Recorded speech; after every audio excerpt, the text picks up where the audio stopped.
அவர் பிரயாணம் செய்ய ஒரு கழுதை குட்டி தேவைப்படுகிறது. அப்போ இயேசு என்ன சொல்லுகிறார் தெரியுமா?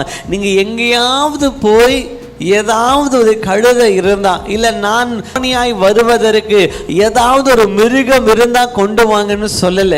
அவர் முதலாவதாக he was very specific.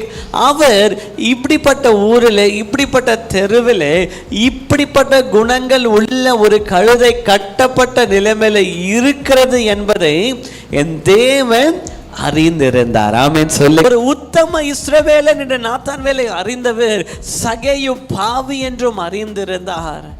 சகேயு யாராலும் விரும்பத்தகாதவனாய் இருந்தான் என்று இயேசு அறிந்திருந்தான். ஆனால் 2 பேருக்கும் ஒரே ஒரு ஒற்றுமை என்ன தெரியுமா?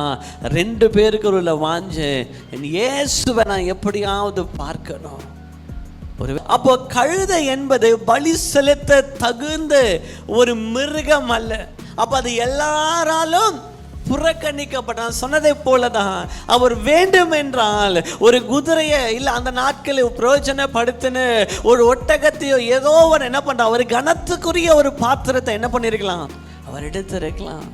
ஆனா அவர் தெரிந்தெடுத்தது எல்லாராலும் புறக்கணிக்கப்பட்டு பலி செலுத்த தகுதி இல்லாத அந்த கழுதையை கர்த்தர் அவர் தனக்கென்று தெரிந்தெடுத்தார். ஆமென் சொல்லுங்க, ஹல்லேலூயா.